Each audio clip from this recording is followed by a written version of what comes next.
Hello hello ఎవరైనా ఉన్నారా? Hello ఎవరన్నా ఉన్నారా? నమస్కారం. నా పేరు డీకే బోస్. బోస్ డీకే అని కూడా అంటారు. హైదరాబాద్ ఫ్లయింగ్ క్లబ్ కి స్వాగతం, సుస్వాగతం. బాగుంటాయా? మా ప్రాణం పోయేలా ఉందాయా బాబు. మీ వాయిస్ బాగుంది. వాయిస్ బాగుందా? పాట పాడినా పోనీ. వద్దులే, మీ ప్రాబ్లం ఏంటో చెప్పండి చాలు. ఇటువంటి సార్ సార్ మీ ఒక ప్రైవేట్ ఫ్లైట్ లో ఉన్నాం సార్. మా పైలట్ తాగి పడిపోయాడండి. మరి ఫ్లైట్ ఎవరితో వెళ్తున్నారు భయ్యా? నేనే నేనే అంటే ఎవరు భయ్యా? సుబ్బుని. చూడు సుబ్బు సుబ్బు సుబ్బు, నా పేరు ఒకసారి సుబ్బు సార్. చూడు ఒక్కసారి సుబ్బు, నీకింతకు ముందు ఫ్లైట్ నడిపిన అనుభవం ఉందా భయ్యా? అనుభవం వాడు పెట్టా కూడా సార్. వాడికేం తెలీదు. వాడేమో తాగి పడిపోయాడు. తిప్పబోయే బాబు నీ దండ పెడతాడు. ఓకే, అసలు ఫ్లైట్ కిందకి దిగే ముందు మీరు కొన్ని ముఖ్యమైన విషయాలు తెలుసుకోవాలి. ఫ్లైట్ కిందకి ఎలా దిగుతుందో తెలియాలంటే ముందు పైకి ఎలా ఎగురుతుందో తెలియాలి. పైకి ఎగిరిన తర్వాత దాన్ని ఎలా నడపాలో తెలుసుకోవాలి. దానికంటే ముందు ఫ్లైట్ అంటే ఏంటో తెలుసుకోవాలి.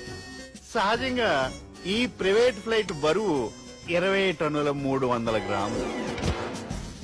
దానికి 2 ఇంజిన్లు, 2 ప్రొపెల్లర్స్, 2 ఫ్యాన్స్ ఉంటాయి భయ్యా. ఒరే నీచుడా, నువ్వే మమ్మల్ని తప్పేటట్టున్నావు. ఎలా దిగాలో చెప్పరా? ఫ్లైట్ కిందకి దింపడానికి 2 ఎమర్జెన్సీ మార్గాలు ఉన్నాయి. 3వది కాక్పిట్ లో ఉంది. ఇవి మీకు చెప్పడానికే నేను ఇక్కడున్నాను భయ్యా. ఇప్పుడు మీరు ముందుకు చూడండి. మీకేం కనిపిస్తుందో చెప్పండి భయ్యా. నా చావు కనపడుతుంది. లేదు, చావు కంటే ముందు అంటే మీ ముందు గుండ్రంగా ఓ పెద్ద చక్రం కనపడుతుందా భయ్యా? ఉంది. దాని పక్కనే ఓ రెడ్ బటన్. నొక్కేసా. నొక్కకూడదు, అది నొక్కితే మెయిన్ ఇంజిన్ ఆగిపోతుంది భయ్యా. చెప్పేది పూర్తిగా అనుకోండి. ఎందుకు నొక్కారు? మేనేజర్ పట్టుకుని కుట్టేస్తారు. కాసేపులో చచ్చిపోయేదానికి మేనేజర్ అయితే ఏంటి, ఎంప్లాయ్ అయితే ఏంటి? మెయిన్ ఇంజిన్ ఆగిపోయినా 2వ ఇంజిన్ షురు అంటే కంపెనీ పేరు భయ్యా. చాలా మంచి కంపెనీ.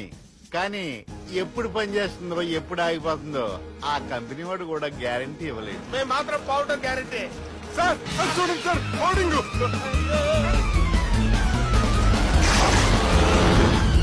ఒరే నీకు దండం పెడతాను, ఎలా దించాలో చెప్పరా? ఓకే, ఒకసారి మీ పెట్రోల్ ఇండికేషన్ ముళ్ళు ఎక్కడుందో చూసి చెప్పండి. ఇండికేషన్. థ్యాంక్ గాడ్, ఇక్కడ రెడ్ సిగ్నల్ పడింది సార్. దాని అర్థం మీ పెట్రోల్ కూడా అయిపోయిందని. పెట్రోల్ అయిపోయిందా?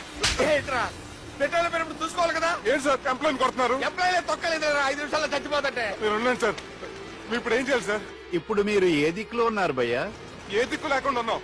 అయితే నేను చెప్పినట్టు తూచా తప్పకుండా అనండి. చెప్పండి.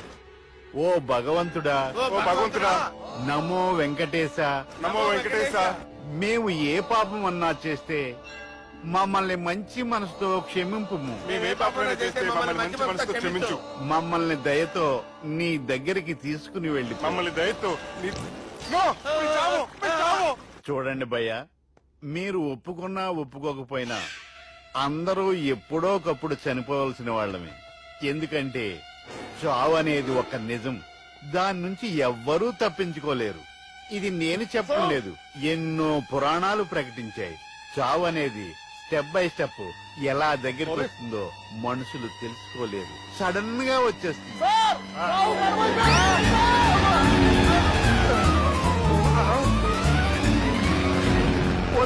అడగలరా? మీరు అడిగింది నా హెల్ప్ అన్న ప్రాణాలా? రే, నా జీవితంలో ఇంతవరకు నేను ఎవరిని హెల్ప్ అడగలేదు తెలుసా? మీరు చెప్పండి. అయ్యో హెల్ప్, హెల్ప్,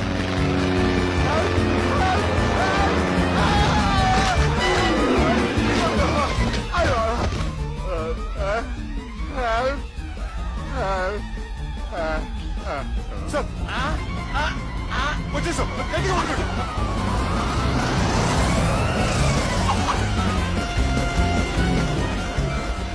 వచ్చేసాను సార్. ఏంట్రా నడకేంట్రా? మెయిన్ రోడ్డు మీద నడుస్తున్నట్టు అయిపోతారా? తప్పండి, తప్పండి రే, తప్పండి రా. కుదిరేసి వెళ్ళిపోతున్నారట్రా.